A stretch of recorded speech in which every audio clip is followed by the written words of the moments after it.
Bonjour, bonsoir à tous. Voilà, Don Juan en direct d'un Facebook Live tout à fait spécial avec voilà Michel Rosenweg. Bonjour, bonsoir Michel Rosenweg. Bonsoir. Bonsoir, merci d'avoir accepté l'invitation. Merci Avec d'avoir plaisir. répondu présent. Est-ce que vous pouvez vous présenter de manière concise, précise ou pas, simplement, selon votre bon vouloir? Oui, ça va être bref, hein. Voilà, je suis philosophe.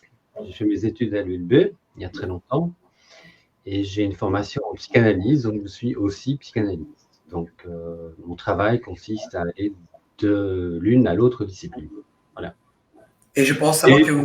bref aussi, pour me présenter, j'ai eu une petite carrière très active dans le domaine des drogues, des psychotropes. Donc, j'ai beaucoup travaillé sur la question en recherche, en formation et en traitement. Voilà.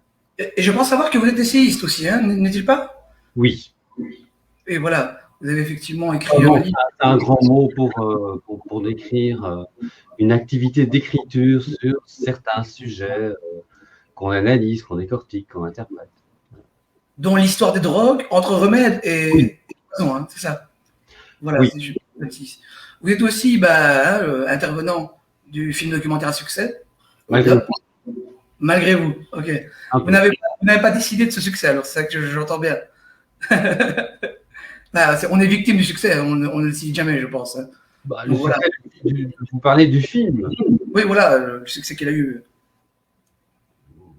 Oui, enfin, moi je suis tout à fait, je suis à la marge, je suis très anecdotique et très périphérique dans cette histoire parce que sur 45 minutes d'interview, le réalisateur n'a retenu que 3 ou 4 minutes. Donc, un petit peu au début et surtout à la fin. Donc, je suis vraiment très marginal dans cette affaire. On va justement passer une séquence, hein, où justement j'ai compilé, si vous voulez, les moments selon moi les plus forts, les plus poignants, les plus puissants. Ok. Mais avant ça, je vous invite, si vous voulez bien, à s'échauffer entre nous, hein, ni plus ni moins, avec la question zéro. Voilà, la question zéro, en fait, ni plus ni moins. J'aimerais bien, en fait, si vous voulez, faire un étalonnage, un calibrage entre un philosophe et un lanceur d'alerte. Ok. La question numéro zéro, c'est lever les amalgames qu'il y a autour du néologisme qu'est le complotisme. Pour qu'on s'entende sur les mots, essentiel, voire vital, ok, j'aimerais effectivement qu'on décline ensemble cette question-là, parce que trop souvent, il y a effectivement des zones d'ombre autour de ce mot-là. Pour moi, donner ma vision des choses, c'est Philippe Bobola qui le dit dans son intervention. Il nous dit que un théoricien du complot, ça vient d'Aristote qui nous le dit. Aristote nous dit que ça vient de théoria. Théoricien, ça vient de théoria. Théoria, c'est quoi? C'est observer. Ça. Arrêtez-moi si je me trompe. Hein, okay. Donc, un théoricien du complot, c'est une personne qui observe son époque, en fait. C'est une personne qui se pose des questions de bon sens. Et encore une fois, arrêtez-moi si je ne dis pas de bêtises, mais dans la Grèce antique, il était question justement de trouver le bon sens en se posant salubrité, on va dire, mentale. Je crois qu'effectivement aussi, on provoquait la contradiction dans les assemblées démocratiques pour justement refléter voilà, la démocratie touchée le pape. Ici, ça c'est la partie de la question zéro. Il est frappant de voir qu'on n'a jamais autant annihilé la pensée, le doute sur des faits. Philosophiquement parlant, je vous pose la question, c'est un crime de la pensée dans l'embryon, non? N'est-il pas? En tout cas, au niveau de la suppression du Oui. doute, là, on y est vraiment, effectivement, puisqu'il n'est plus permis de douter, ça c'est clair. Ce qu'on voit depuis un an, c'est que le doute et le doute est le fondement de la science et de la philosophie. On ne peut plus douter aujourd'hui de tout ce qui tourne autour de la question du Covid. C'est clair. Mais pour revenir à votre question zéro, non, la question, je ne sais pas si Oui, zéro, on a. sur le complot, c'était la première. Celui-là, Pardon? la première question, donc la question numéro 0, lever l'amalgame, ça que vous dites? Oui. Ok, voilà. Pour revenir là-dessus, en fait, il faut d'abord faire la distinction entre le complot et la conspiration. C'est important, je pense. Parce qu'on ne la fait pas, on la fait pas. Et c'est très important. Alors, il faut partir de là. Le complot, c'est quoi? C'est une organisation de personnes qui fomente des actions en vue de nuire à une ou des personnes. Et donc, des complotistes, ce sont ceux qui cherchent ceux qui complotent, c'est-à-dire les comploteurs. C'est important. Donc, ça rejoint votre idée de la théorie du complot, d'accord? Voilà, et la conspiration, c'est autre chose. La conspiration, ce sont des actions concertées entre plusieurs personnes en vue de renverser un pouvoir. C'est pas voilà. Voilà. Donc, en fait, quelque part, il y a aussi un glissement sémantique, mal compris peut-être par pas mal de personnes. Et c'était bien de spécifier ça avant de commencer le live. Et je pense qu'il était intéressant de faire la page. Alors, ce qu'il y a surtout, c'est que une fois qu'on a dit ça, il faut comprendre que la stigmatisation des dissidents et des opposants au narratif officiel se fait par l'intermédiaire de ce qualificatif de complotiste. C'est une manière de disqualifier, de discréditer. Je pense aussi. Opposition au narratif officiel, et on rejoint la question du doute. On ne peut pas douter du narratif officiel. Et toute personne qui doute du narratif officiel sera considérée comme un complotiste. Et quelque part excommunié, et comme dans la Grèce antique, sortir du groupe, quoi. Oui, c'est-à-dire que c'est une mesure disqualifiante, discriminante, qui est destinée à écarter toute opposition. Voilà. C'est un processus très connu en URSS, dans l'ancienne URSS. On faisait la même chose en psychiatrisant les opposants. On les déclarait fous et on les internait en asile psychiatrique. Et cela propre de tous les systèmes qui se veut de plus en plus un système totalitaire, quelque part? C'est une vieille recette de tous les systèmes totalitaires. C'est une très très vieille recette qui consiste à éliminer l'adversaire, à le neutraliser, à l'ostraciser, à le mettre de côté. C'est une très très vieille recette. Voilà. Mais je propose de passer. Voilà. Il y a des ruptures dans la bande passante. Je ne sais pas chez vous, mais chez moi, il y a des ruptures. Effectivement, certaines fois, ça saccade chez vous, voire ça coupe. On va essayer de composer avec. Ce sont les aléas du direct. Moi, je suis direct sur la prise. Donc, moi, je suis full. Moi aussi. Donc, voilà, on va faire avec. Donc, voilà. Maintenant, je vous propose, si vous voulez, chers téléspectateurs, web spectateurs, on va passer, si vous voulez, une compilation, on va dire, un best-of des meilleurs moments de justement l'intervention de Michel Rosenweg dans le film documentaire Hold Up. C'est une compilation que j'ai faite avec mes propres soins. S'il vous plaît, soyez clément avec moi parce que je n'ai jamais eu de compétences dans le montage. Donc voilà, on voit ça tout de suite. Elle dure 6 petites minutes, mais je pensais que c'était vraiment l'essentiel de l'essentiel. Alors moi, j'ai toujours travaillé avec la même méthode et dans mes travaux sur les drogues, ça a été pareil. C'est-à-dire que ce qui m'intéresse, c'est de voir ce qui se passe au-delà de l'apparence, au-delà des mots, en travaillant à partir des faits. Donc moi, ce qui m'intéresse, c'est d'abord de travailler sur les faits, et rien que les faits, et les événements. À partir des faits, il y a le déploiement d'un discours. Et le discours, forcément, perd une part de ce qui se passe dans la réalité. C'est la grosse différence qui existe entre la carte et le territoire. La première question, l'OMS parlait au tout début de l'épidémie d'un virus éternel. Étonnant, non? Oui, étonnant et pas étonnant parce que moi, c'est le sentiment que j'ai eu dès le départ quand ce virus est arrivé et surtout la manière dont il a été traité. J'ai eu cette intuition et même cette conviction que j'ai toujours d'ailleurs et qui s'est vérifiée que ça allait durer, que ça allait s'inscrire dans la durée. Je pense pour ma part qu'il y a une manipulation inconsciente et que de la part de certaines personnes, il doit y avoir une part de manipulation consciente, mais cette manipulation en fait, c'est ce que j'appelle de l'opportunisme politique. Ce que souvent, ce que je ne cesse de répéter, c'est que je pense qu'il n'y a pas d'épidémie de cas, il y a une épidémie de tests, il y a une inflation du langage, il y a beaucoup d'imaginaire, il y a beaucoup de peur. La 5G, le vaccin, le virus, le biopouvoir organisé en pouvoir totalitaire mondial par le nouvel ordre mondial. Bon, c'est une limite à laquelle moi j'irai pas. Mais il n'en reste pas moins que, j'ai envie de dire, ça sent pas bon, c'est un peu le sens de mon article, le masque et la vie. Il y a quelque chose qui ne sent pas bon dans ce qui est en train de se produire aujourd'hui. La démocratie est malade? Moi, je pense que la démocratie est en... Sursis? Non, je pense qu'elle est en semi-coma. Les êtres humains, aujourd'hui, et surtout depuis le Covid, sont considérés comme des corps. Des corps faits de cellules, d'organes, de mécanismes physiologiques, et pas comme des êtres humains à part entière.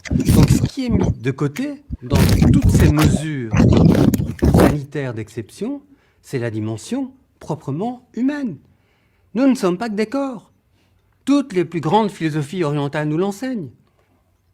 Nous ne sommes pas que des corps, nous sommes des êtres humain avec des affects, des émotions, des sentiments, des craintes, des pulsions, un inconscient et une dimension spirituelle. Teilhard de Chardin disait « Nous ne sommes pas des êtres humains faisant une expérience spirituelle, au contraire, nous sommes des êtres spirituels faisant une expérience humaine. » Ça vaut ce que ça vaut. Moi, personnellement, j'y attache beaucoup d'importance. Et bon, la première grande leçon, pour moi, c'est ça, c'est que on a basculé dans un monde hyper-matérialiste où toute cette dimension, elle est totalement évacuée. Mais le résultat, c'est qu'on est rentré, on a basculé dans une espèce de dystopie, pour employer quand même des mots adéquats, une dystopie orwellienne et huxleyenne. C'est que vous parliez de mon arrivée, j'ai pris le train à Bruxelles et qu'est-ce qui s'est passé? J'arrive, le quai est pratiquement désert, il n'y a plus personne qui prend le Thalys. Or, il y a, entre Bruxelles et Paris, c'est comme un RER, il y a 22 trains par jour, c'est un train toutes les demi-heures. Qu'est-ce qu'on voit avec les restrictions de mouvement? C'est qu'il n'y a plus personne qui prend le train et que quand on arrive sur le quai, on a des policiers en armes qui viennent vérifier si vous avez bien le masque et qui patrouillent dans le train. Alors que pour les attentats, il n'y avait aucune présence policière. Donc, on voit bien qu'il y a quelque chose qui se passe. Et que ce Covid, oui, c'est un objet très singulier. Et donc c'est pour ça que j'ai écrit cet article avec le canari dans la mine. Quand ça a commencé comme ça, quand je me suis rendu compte qu'en sortant de chez moi, je me faisais accoster par un flic qui me demandait de mettre le masque et que je devais mettre mes coordonnées pour aller boire un verre, etc. Je me suis dit, il y a quelque chose qui se passe. Et je me suis dit, je suis le canari dans la mine. Qu'est-ce que c'est que cette histoire de fou? Alors que pendant l'épidémie, pas de masque, machin. Donc, ça ne va pas. Il y a une inconnaissance. Bon, donc, je suis pas optimiste. Je pense qu'on n'en sortira pas avant longtemps. Je pense que ces mesures, et je l'avais vu dès avril, autour de moi, je disais à mes proches, non, c'est pas provisoire. On en a pour des mois, si pas des années. Pour une raison très simple. Si on applique de telles mesures radicales aujourd'hui, dans une situation qui n'est plus une situation d'épidémie, qu'est-ce qu'on fera si demain il y a vraiment une deuxième vague? C'est logique comme raisonnement. Donc vous dites, mais si aujourd'hui on a basculé dans cette espèce de dystopie de contrôle policier, on ne peut plus rien faire. On ne peut plus rien faire sans ces mesures. Donc, s'il n'y a pas lieu, qu'est-ce que ce sera si demain il y a une nouvelle épidémie, s'il y a un autre virus, ce sera pire encore. Donc, ceci me fait penser qu'en fait, on ne va pas en sortir. Donc voilà, Michel Rosenweg, j'espère ne pas vous avoir fait défaut et d'avoir fait ressortir effectivement en substance l'essentiel de votre intervention, qui est totalement édifiante et vraiment appréciable. Donc la première question que j'ai envie de vous poser, Michel Rosenweg, 1 an plus tard, est-ce que vous vous sentez toujours, comme le canari dans la mine, ou pas? La réponse est oui. Malheureusement.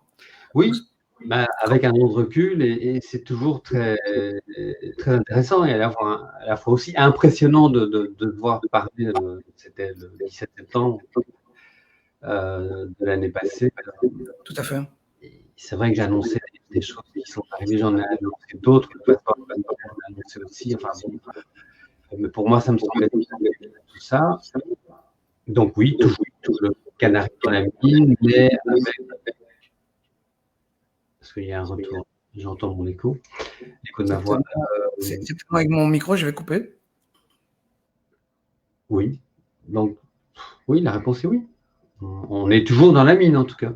Et c'est d'autant plus dans la mine que maintenant, si vous voulez, si vous me permettez, la réouverture des bars, hein, on a vu en France des officiers armés comme ça pour peut-être créer la peur auprès des gens et l'intimidation. Non. Le truc, c'est qu'en France, il y a toujours le plan Vigipirate, etc. Donc, c'est un millefeuille en France. Ils sont de toute façon toujours en plan Vigipirate, en plan d'alerte attentat. Donc, il y a ça, plus les mesures Covid. Donc, ils sont en armes, mais pas pour le Covid. Ils sont en armes parce que le plan Vigipirate antiterroriste. Et puis voilà. Donc, il faut pas non plus penser qu'ils sont là avec les armes pour le Covid. Ça, c'est pas vrai.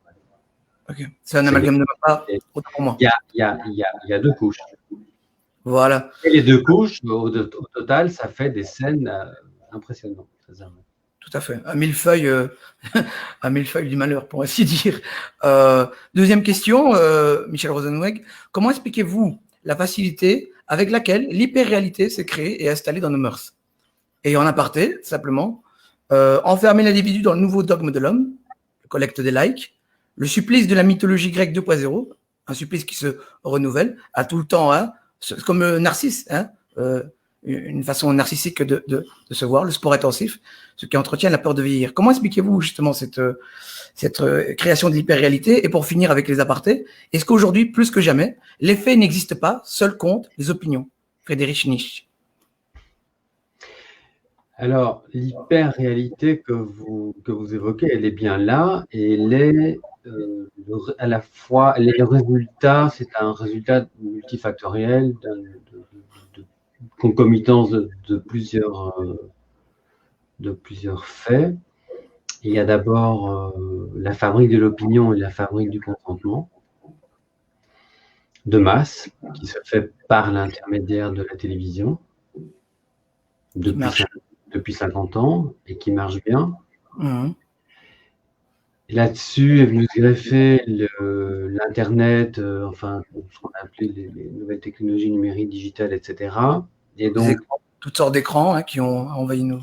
Et donc, tout ça mis ensemble a fabriqué une hyper-réalité. Et cette hyper-réalité, elle se détache évidemment de la réalité. Et donc, plus elle devient hyper-réalité et plus elle s'éloigne du terrain. C'est ce que j'ai appelé la carte et le territoire. Et donc, cette carte, qui est l'hyper-réalité, elle s'éloigne de plus en plus du terrain. Et donc, c'est une hyper-réalité qui devient un simulacre de réalité. Et ça, c'est là-dedans qu'on est, en effet. Mais au départ, il faut voir ça comme la fabrique du consentement et de l'opinion, augmentée par les nouvelles technologies. Et le fait que nous sommes maintenant tous devant nos écrans, petits, moyens et grands, mobiles et nomades et fixes, ce qu'un sociologue que j'apprécie beaucoup, Alain Ehrenberg, a écrit il y a 20 ans, a décrit comme étant le terminal relationnel. Et nous sommes tous devant nos terminaux relationnels. Donc oui, tout ça a fabriqué une hyper-réalité. Et il y a un doublement de la réalité par le numérique. Donc le virtuel. On finit par errer dans un univers qui est de plus en plus la reproduction numérique et digitale du monde réel. Et parfois, ça donne des résultats très dramatiques, parce que je pense que certains passages à l'acte, certains meurtres de masse, notamment, sont en fait la conséquence de cette hyper-réalité dans laquelle évoluent certains jeunes qui ne connaissent que ça et qui sortent de certains jeux vidéo et pénètrent dans la réalité avec la sensation d'être dans le même univers, et ça donne des massacres.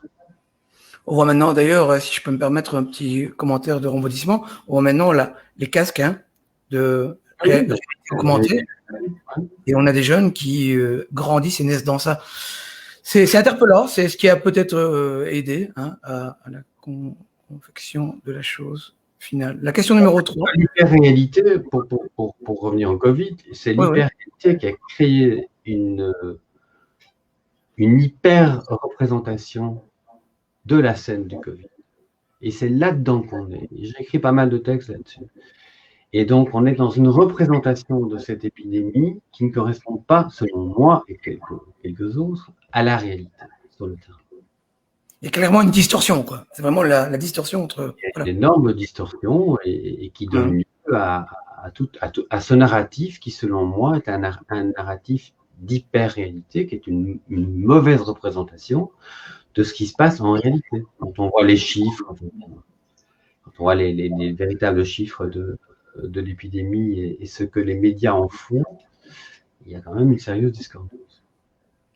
En tout cas, selon mes analyses. Mes analyses qui sont partagées avec d'autres collègues, d'autres confrères, d'autres camarades, d'autres amis. C'est pas le reflet des mainstream médias, mais en tout cas. Effectivement, tout le monde ne partage pas cet avis un peu controversé, mais bon, effectivement, si on pose un diagnostic logique, je pense que c'est ce qui est plus plausible à l'heure d'aujourd'hui. On va quand même passer à la question numéro 3. Michel Rosenweg, est-ce que le comportement de l'homme en l'an 2020-2021 est propre à toutes sortes de crises politico-sociales ou assiste-t-on à quelque chose de totalement unique et singulier, la tétanie? Est-ce que ce comportement d'état léthargique est propre à toutes les crises, la crise de 29 en Allemagne, peut-être les grippes, etc., ou alors parce que nous avons d'autres moyens, donc je ne fais pas référence au numérique, aux écrans, est-ce que c'est propre à notre époque? Qu'en pensez-vous? Il y a deux aspects. Il y a le terreau sur lequel naissent les conflits sociaux, les conflits politiques. Il y a des constantes. Dans toutes les civilisations naissent, elles se développent, elles ont un apogée, et puis elles périclitent et elles disparaissent. Ça, c'est le destin de toutes les civilisations. Je pense que nous sommes à cet égard dans un déclin de civilisation, et ça me semble évident. Je ne suis pas non plus le seul à le dire.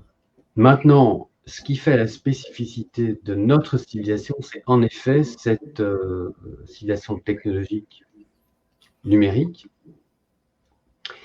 et qui, alors ça rejoint la question précédente, et qui, à l'aide de la fabrique de l'opinion et de l'hypnose collective, induit cette tétanisation que vous évoquez. Et ça, c'est effectivement tout à fait nouveau et singulier dans l'histoire humaine, puisque nous sommes les premiers à expérimenter la société médiatique, télévisuelle, d'abord la radio, puis la télé, puis Internet. Voilà. Donc ça, c'est vrai que c'est tout à fait, c'est récent dans l'histoire. C'est peut-être pour ça aussi que ça fait l'effet de surprise sur les citoyens, sur les peuples, et que on a peut-être du mal à s'en défaire aussi pour ça. C'est-à-dire que c'est l'ampleur, parce que la tétanisation que vous évoquez, elle est connue depuis 50 ans. On a toutes les expériences qui l'ont montré, la soumission à l'autorité, l'expérience de milligrammes. Mais tout ça a été amplifié par la massification des médias de masse, par l'hypnose massive, parce que la télévision est un instrument d'hypnose collective. Et donc, si vous voulez, c'est ça qui est neuf dans notre histoire, c'est que tous ces mécanismes de soumission à l'autorité sont connus, tous les mécanismes d'agrégation sociale. L'homme est quand même un animal très social, donc il y a un phénomène grégaire, tout ça c'est hyper connu, la sociologie des foules, la psychologie des foules, mais c'est vrai que la société numérique, médiatique, amplifie tous ces aspects-là. Merci pour votre réponse. On va passer à la quatrième avec. Non, mais c'est très très bien. C'est très très bien formulé et c'est précis, net. Je vois que vous investissez dans les réponses et je pense que ça fait plaisir à nos web spectateurs. La prochaine question, la question numéro 4. Comment a-t-on pu accepter de laisser fermer tous les commerces pendant plus d'1 an sans que ça ne choque personne? Il y a une petite aparté, si vous me permettez. Les dictateurs l'ont rêvé. Nous avons réussi à fermer les commerces et à confiner la planète entière en une seule fois, ce qui n'avait jamais été fait et rendu possible à l'échelle de l'histoire. Donc, quelque part, ici, on assiste à un phénomène tout aussi nouveau. Qu'en est-il? Comment on en est arrivé là? Est-ce que c'est, justement, on parlait tout à l'heure d'une fabrique du consentement, mais est-ce que c'est aussi la cassure du groupe en lui-même et on a mis les individus dans un individualisme cristallisé? Qu'en pensez-vous?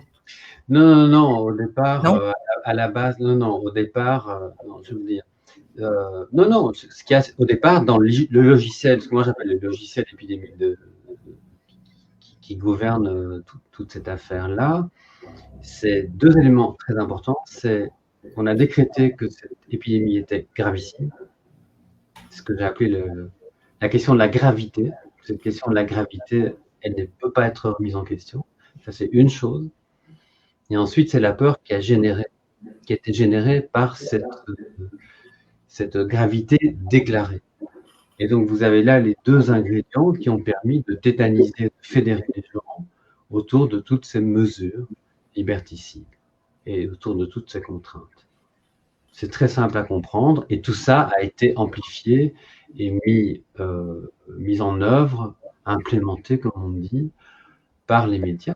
Les médias ont une responsabilité absolument colossale. Ensuite, si les médias n'avaient pas collaboré à cette mise en place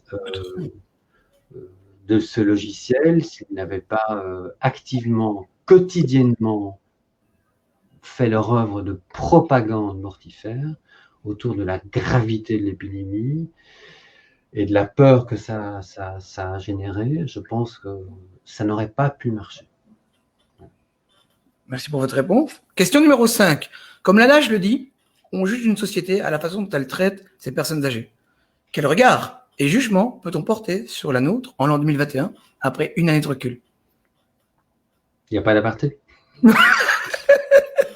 Non, je vous rassure, non. Alors, c'est une très bonne question, mais il n'y a pas de mais. C'est une très bonne question et c'est très vrai. On juge une société, une civilisation à l'aune de plusieurs choses. D'abord l'éducation et la manière dont on traite les vieux et les malades. Et à cet égard, je pense qu'on peut vraiment dire que notre société, notre civilisation est sérieusement atteinte. Mais cette histoire de la manière dont on traite les vieux, elle n'est pas neuve, elle ne date pas de l'année passée. C'est quelque chose qui est propre à l'Occident. Parce que je connais bien l'Orient. Il se trouve que je connais bien l'Orient et je peux, moi, témoigner qu'en Orient, on ne traite pas les vieux de la même manière. On ne les met pas dans des homes, dans des EHPAD. On ne les expédie pas dans des mouroirs, on les garde à la maison. Et je crois savoir, pour donner de l'eau à votre moulin, à votre réflexion, qu'en Afrique, ils enterrent leurs morts devant l'entrée du village. Et je pense qu'au Maghreb, c'est dans les montagnes, près des villages, etc. Toujours. Oui, enfin moi je connais je connais pas bien les sociétés africaines, je connais bien les sociétés moyen-orientales et je connais bien l'Iran, l'Afghanistan, ces pays-là. L'Inde, j'ai été plusieurs fois en Inde, et quand on est dans ces pays-là, quand on connaît bien ces cultures-là, je peux vous dire que les vieux, ils sont traités tout à fait différemment, ils sont jamais mis à part. Donc c'est une vieille histoire occidentale, c'est une maladie occidentale. Et le Covid de nouveau a révélé la manière dont on a traité les vieux, mais dont on traite les vieux très mal depuis très longtemps. Et ça a atteint un paroxysme quand on les a vus mourir seuls dans les EHPAD. De solitude. Dans les maisons de repos, ici, seuls, c'est, je pense, un des crimes, moi j'appelle vraiment ça un crime, les plus odieux qu'on ait pu voir en France et en Belgique ailleurs. Je partage votre sentiment, tout à fait. On va sauter. Ça continue, hein. Bien sûr, bien sûr. C'est pas fini, hein. Ah non, malheureusement. Et on va passer des personnes âgées à la jeunesse. Donc la question numéro 6, elle fait la transition entre voilà, deux générations différentes. Les jeunes, eux aussi, ont droit à une double peine. Endettement et projet de vaccination massif. On en parle. Après les personnes âgées, faut-il aussi négliger et condamner la jeunesse? Je parle ici de double peine. L'endettement pour les jeunes et le projet de vaccination. La double peine pour moi, selon moi, pour les personnes plus âgées, étant la solitude, l'agonie qui se veut vraiment effroyable, et aussi la mort. Il n'y a pas d'aparté. Voilà. Donc, Ok. voici. Bah, je ne peux que. Je plus sois, comme on dit. J'acquiesce, oui. On a sacrifié les jeunes pour soi-disant sauver les vieux alors qu'on les a laissés mourir seuls. Donc, ça, c'est déjà un grand paradoxe. On leur a confisqué une des plus belles années de leur existence. En témoigne le nombre d'augmentations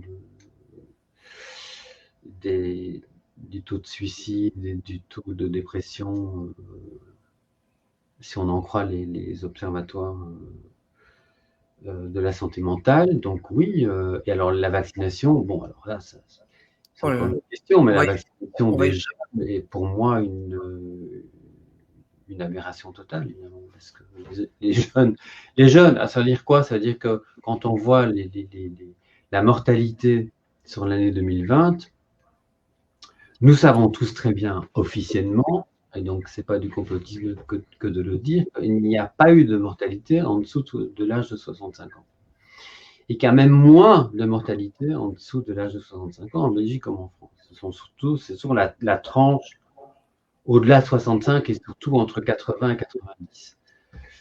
Donc c'est une maladie qui a tué les vieilles personnes tout simplement parce que, selon moi, on ne les a pas pris en charge. Faute d'avoir soigné les gens, ils sont morts. Et on pourrait aussi parler de l'épisode du Rivotril, mais on ne va pas s'attarder là-dessus. Oui, je vais simplement donner... Oui, allez-y. Non, donc pour revenir à la vaccination des jeunes, c'est pour moi une totale aberration. Je pense aussi. On sait très bien que les jeunes ont l'immunité suffisante pour traverser cette affaire. Et donc, moi, personnellement, je ne vois pas l'intérêt de... Et pour appuyer vos propos, le professeur Christian Perron le dit dans son livre aussi. Un complotiste. Il y en a beaucoup quand même, hein, mais je vous invite à aller voir vos CV, chers web spectateurs. Vous allez voir qu'il a un CV conséquent. Hein, donc, je le connais, c'est vrai. Ah ok, voilà. Donc, il le dit dans son livre que les enfants sont asymptomatiques. Donc voilà. La question numéro 7 comporte 2 apartés, donc je vous le dis déjà. Elle est un peu longue, mais intéressante. Voilà. Comment expliquer qu'on a détruit crescendo la santé et le corps médical et qu'on porte en diffamation, en ignominie, en calomnie ceux qui tentent de trouver des remèdes et soigner? Premier aparté. Sommes-nous rentrés dans l'inversion des valeurs ainsi que dans le nouveau ministère de la vérité 2.0 façon 1984 de George Orwell? On sait bien que l'OMS, je l'ai mis en parenthèse, a changé ses critères sur la pandémie et la vaccination. C'est une chose. La seconde chose, et c'est un abus de langage de dire que nous sommes à la croisée de 1984 et du meilleur des mondes, d'abord de George Orwell et d'Aldous Huxley. Bon, je vais commencer par la fin. À la fin, ok, pas de souci. Je vous en prie. Vu mon grand âge, on ne sait jamais. Oui, on n'est pas à la croisée, on est les deux ensemble. On est dans une dystopie orwellienne et huxleyenne, c'est-à-dire le meilleur des mondes et 1984. C'est vraiment les deux ensemble. Donc ce n'est plus un fantasme, ce n'est plus un fantasme, ce n'est plus... Non, pas du tout. Okay. Ah, non, là, je pense qu'on y est totalement. Pour ceux qui ont lu les 2 bouquins, on y est étrangement, totalement. Huxley était déjà très prophétique parce que tout ce qu'il a imaginé dans son bouquin, c'était déjà réalisé avant le Covid en grande partie. Et quant à Orwell, une grande partie c'était déjà réalisé. Donc on est vraiment dans un mélange des deux. Oui, tout à fait. Donc, qu'est-ce qu'il y avait avant? Revenir sur... Alors là, il faut parler de ce que Jean-Dominique Michel appelle la corruption systémique, et il a parfaitement raison, il a mis le doigt là-dessus, il a écrit pas mal de trucs là-dessus. Nous sommes dans une corruption systémique, c'est-à-dire que c'est une corruption qui agit à tous les niveaux de la société. Et en particulier, la corruption du milieu pharmaco-médical. Donc ça, bon, je crois que vraiment au cours de ces années, il y a eu énormément de textes parus là-dessus. C'est une évidence. Et donc ceci explique cela. À partir du moment où le monde pharmaco-médical est beaucoup corrompu, il en découle une pratique de la médecine qui n'est plus une pratique digne du serment d'Hippocrate. Et C'est-à-dire une pratique qui est plus axée sur le découpage de l'homme en cellules et en organes. Je suppose que vous avez déjà remarqué que aujourd'hui, trouver un bon généraliste, c'est très compliqué. Hein, nous sommes considérés comme un foie, des reins, un cœur, une peau. Bon. Donc ça, c'est un des effets, pas de la corruption, hein, mais ça, c'est un des effets de l'évolution de la médecine vers une hyper-spécialisation et qui perd du coup de vue le fait que l'être humain est un être à part entière. Donc, c'est la médecine de l'hyperspécialisation qui s'oppose à la médecine holistique. Et on perd de plus en plus de vue l'être humain comme un être à part entière. Et les hôpitaux, la gestion des hôpitaux est aussi une gestion hyper entrepreneuriale. C'est-à-dire que c'est devenu une entreprise comme une autre. Et donc, dès lors que l'hôpital est devenu une entreprise comme une autre, les êtres humains, privatisé aussi, mais comme des êtres biologiques à traiter dans une entreprise. Et donc, c'est cette dérive-là, en fait, qui existait, qui est déjà à l'œuvre depuis 30 ans, et qui est venue, dans laquelle plutôt est venue s'insérer l'épidémie du Covid. Donc le mal de l'hôpital, il est connu depuis longtemps, et la dégradation de l'acte médical est connue aussi depuis longtemps. Et donc, c'est dans ce sens que le Covid est venu amplifier et révéler toute une série de choses qui dysfonctionnaient. On va en parler. Mais de manière extrêmement visible. Et ça se recoupe pas aussi avec le fait qu'il y a de plus en plus de privatisation dans le milieu hospitalier? Peut-être aussi? Oui, ok, voilà. On parle de ça. Voilà. Je pensais aussi, en écrivant ce texte, enfin les questions, je pensais qu'il est question aussi peut-être de rompre le lien qu'il y a entre, je sais pas, je demande, hein, c'est vraiment une question comme ça qui me passe par la tête.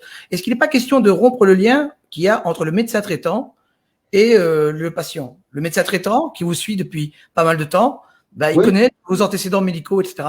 Est-ce qu'il n'est pas question de...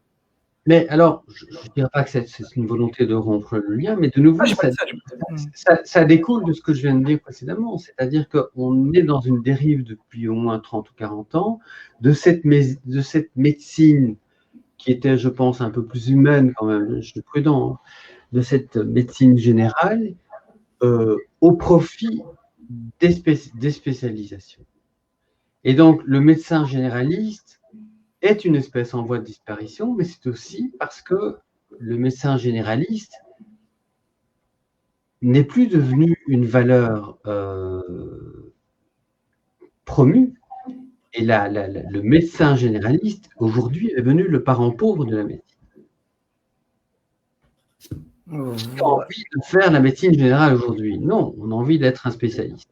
Bon, donc c'est ça qu'il faut comprendre. Donc, la médecine générale s'est appauvrie au fil des ans. La pratique s'est appauvrie aussi au prix de ce qu'on appelle l'evidence-based medicine, c'est-à-dire la médecine par les preuves.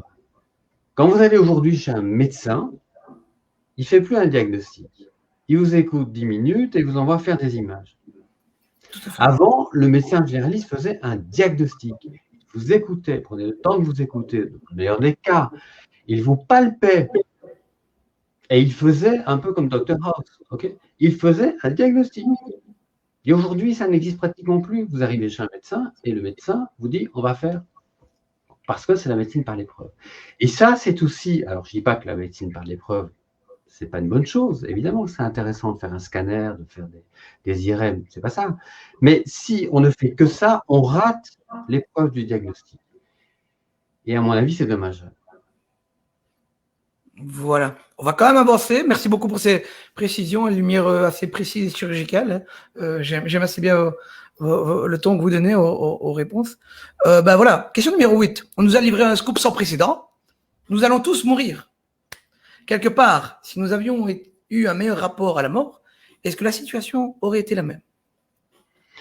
Mais bien sûr que non. Et c'est vrai que cette épidémie et ce Covid a été très intéressant à cet égard-là, et pas qu'à cet égard-là, parce qu'il a de nouveau, il a amplifié, il a révélé toute une série de choses, de dysfonctionnements, mais aussi de choses enfouies et de tabous. Et la mort est le dernier grand tabou Du vivant. de l'être humain, et particulièrement en Occident. On revient à la différence entre l'Orient et l'Occident. Je pense que, pour l'avoir vu moi-même, particulièrement en Inde, c'est une évidence que la vie et la mort font partie du paysage, et que la mort est considérée comme une chose naturelle, ce qui n'est pas le cas en Occident. Et la médecine occidentale est particulièrement thanatophobique, c'est-à-dire qu'elle a peur de la mort. L'Occident a peur de la mort. La médecine occidentale a peur de la mort et fait tout pour la fuir et la combattre. J'ai une question qui me vient à l'esprit en vous écoutant. Mais... vraiment mis ça a révélé ça, a rendu ça visible. J'ai une question. Je vous dis, attendez, c'est un scoop, nous allons tous mourir. Mais non, le scoop, c'est qu'on meurt quand on est vieux. Et le grand paradoxe, la grande ironie, c'est que les gens qui sont morts du Covid, majoritairement, sont morts à un âge qui est supérieur à la moyenne, à l'espérance de vie. Donc le scoop, c'est pas que nous allons tous mourir. Le scoop, c'est que le Covid a accéléré la mort des gens très âgés.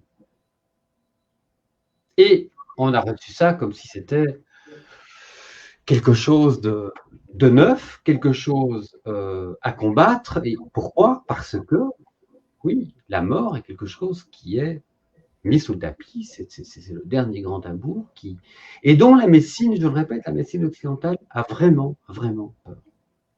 Il y avait un adage qui me vient à l'esprit quand je vous écoute, que j'ai entendu à travers mes recherches. Vous disiez, par la peur de mourir, on a sacrifié l'amour de vivre. Oui. C'est totalement ça. Totalement ça. Bah, on y est toujours. 9e question, ça se recoupe avec les précédentes. Hein. Oui, voilà, je dis bien, 9e question. L'un des paradoxes les plus frappants de notre époque, nous sommes à une portée les plus proches de la connaissance, mais nous y allons pour se divertir, récolter les likes. Qu'en pensez?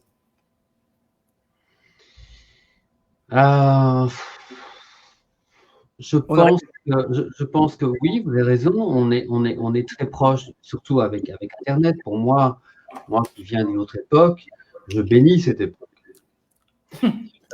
Non, vraiment, je la bénis. Je trouve qu'Internet est un outil de la connaissance absolument fabuleux. Hein. Pour donner un exemple, j'avais l'encyclopédie Universalis en 35 volumes. Ça a été mon outil de travail pendant des années. Bon, je n'avais plus qu'à en faire et je l'ai donné à quelqu'un. Parce que qui va encore ouvrir oui, il y a encore des gens qui font ça, mais moi, je trouve ça fabuleux aujourd'hui de pouvoir avoir la connaissance à portée de clic. Mais est-ce que pour autant, nous avons augmenté la connaissance au niveau collectif? Je n'en suis pas sûr, parce qu'effectivement, et on revient à notre question précédente, on revient à un phénomène d'abrutissement des masses, malheureusement, essentiellement dû à la télévision, l'abrutissement des masses qui est à l'œuvre depuis 30-35 ans avec les émissions que vous connaissez bien, qui sont des émissions d'abrutissement de masse. On va pas leur faire de pub. De divertissement de masse. Et moi, je pense que c'est ce que moi j'appelle la zombification des masses. Je pense que malheureusement, je fais partie de cette génération. Je ne dis pas que tous les jeunes de 30 ans sont abrutis, c'est loin de là, mais je pense que quand même ça a généré une massification de l'abrutissement par l'intermédiaire de certains programmes de télévision. Et donc, malheureusement, toute cette connaissance, tout ce savoir qui est à portée de clic, il n'est pas assez exploité. Ce qui est fort dommage. Ouais. Ça aurait pu éviter pas mal de troubles. 10e question. Vous me disiez au Roten, lors de notre premier échange, que nous vivions présentement une apocalypse. Alors, dans le sens révélation, en grec ancien, et non le cataclysme. Pouvez-vous développer et préciser votre pensée quand vous faites référence à cette apocalypse? Oui, mais ça rejoint ce que je viens de dire, c'est-à-dire que l'Apocalypse, en grec, c'est la révélation, effectivement. Et c'est ça que ça veut dire. Et donc, de nouveau, je l'ai déjà dit, mais donc l'Apocalypse, c'est le fait que le Covid a révélé tout ce qui n'allait pas dans notre société. Et en ce sens, oui, c'est une apocalypse, mais ça n'est en aucun cas un cataclysme. Et c'est bien ça le problème, c'est que les médias qui sont le relais et les collaborateurs, les complices du pouvoir politique, du biopouvoir, nous ont fait croire qu'il y avait un cataclysme. Voilà. Et il y a eu une confusion entre apocalypse et cataclysme. Or, ce sont deux mots différents qui signifient deux choses différentes. Il n'y a pas eu de cataclysme, selon moi, et il y a eu une apocalypse, c'est-à-dire que la manière dont on a traité, géré, représenté cette épidémie a révélé tout ce qui n'allait pas depuis très longtemps dans notre société. Et au lieu de traiter ce qui n'allait pas, les mots, on a mis des mauvais mots sur des choses et ça a donné le monde dans lequel on a basculé et duquel je ne pense pas qu'on sortira de sitôt. C'est signé. Question numéro 11. Les temps de guerre créent les hommes forts et les temps de paix des hommes faibles. Sommes-nous devenus trop faibles que pour tout accepter, y compris le vaccin? Oui, on est devenu très faible, mais c'est pas parce qu'on est en temps de guerre, parce que je ne considère pas qu'on est en temps de guerre. Non, c'était juste pour l'adage. Donc. Oui, mais c'est des précisions importantes. Pourquoi? Parce que faut revenir sur les déclarations d'Emmanuel Macron qui ont été reprises un peu partout. Nous sommes en guerre, nous sommes en guerre. C'est pas vrai. On n'est pas en guerre. Moi qui suis né peu de temps après la Seconde Guerre mondiale et qui suis arrivé au monde dans le sillage alors là pour le coup, de vrai cataclysme qui a quand même causé 60 millions de morts. Il faut savoir de quoi on parle, quoi. 60 millions de morts et la destruction, la presque destruction du peuple juif, 6 millions de morts. Bon. Donc on ne peut pas dire qu'on est en guerre. Et donc on nous a fait croire qu'on était en guerre alors qu'on ne l'était pas et qu'en plus on ne fait pas la guerre à un virus. C'est pas ça qu'il faut faire. Et on ne peut pas l'éradiquer, on vit avec. Donc, on ne peut pas l'éradiquer, il faut composer avec, ça, voilà. Tous les plus grands épidémiologistes l'ont dit, mais, alors ça c'est aussi la question suivante, je crois, je ne sais pas où elle est passée, c'est pourquoi les plus grands savants, les plus grands épidémiologistes du monde sont-ils discrédités et disqualifiés? Attendez, je vais revenir, c'est la question. Pourquoi n'ont-ils pas la parole au profit de ce que moi j'appelle les médiocres? C'est la question numéro 7. Nous sommes dans le règne de la médiocratie, à tous les niveaux. Nous sommes dans la médiocratie politique, scientifique, culturelle. Alors moi, j'ai une vision très pessimiste et très noire, évidemment, de la société dans laquelle on vit. Mais pas que, hein, je trouve qu'il y a des choses très bonnes aussi et très lumineuses. Mais on est quand même, en tout cas, moi, je trouve qu'on est dans le règne de la médiocratie. Et donc, je vais juste terminer. Comment expliquer que le professeur Raoult, Perron, Toubiana, Toussaint, Ioannidis, et il y en a d'autres, hein, qui sont des sommités en matière de virologie, d'épidémiologie, sont discrédités, disqualifiés et dont on ne veut surtout pas entendre leur voix, au profit de ceux qui propagent la peur et qui nous ont plongés dans cette dystopie sanitaire. C'est ça la vraie bonne question. Mais c'est parce qu'on est dans le règne de la médiocratie. Alors, vous me direz pourquoi. Ça ferait l'objet d'une autre intervention. Mais ça, c'est un long processus de dégradation qui a eu lieu depuis 40 ans. Il faudrait parler de l'éducation. L'éducation a été considérablement appauvrie. Vous serez convié pour une autre intervention, ne vous inquiétez pas. Mais l'aparté 11 m'a semblé justement intéressante pour vous parce qu'elle est taillée dans votre costume, si je peux me permettre ainsi. Question 11 en aparté, ce qui se recoupe avec votre éloge du pessimisme. et aussi avec la bonne santé mentale selon les neurosciences, et la citation de Georges Bernanos qui dit que l'optimisme est à l'usage des faibles et des lâches. Je ne sais pas si vous saviez cette citation-là. Oui, mais elle recoupe d'autres pensées. Je vais la mettre en Krishnamurti, tout à fait, tout à fait. Les uns et les autres à peu près la même chose. Krishnamurti qui dit que ce n'est pas un gage de bonne santé que d'être bien adapté à une société profondément malade. Bon, moi, en tout cas, c'est ma nature d'être un pessimiste réaliste. Pourquoi ? Parce que dans ma culture et dans mon héritage émotionnel et culturel, et ça rejoint la question du canari dans la mine, voilà, il vaut mieux être un pessimiste réaliste parce que quand on est un pessimiste réaliste, on a beaucoup moins de déceptions. Tout à fait. Et comme disait je ne sais plus qui, les optimistes ont terminé à Auschwitz et les pessimistes ont terminé à Hollywood.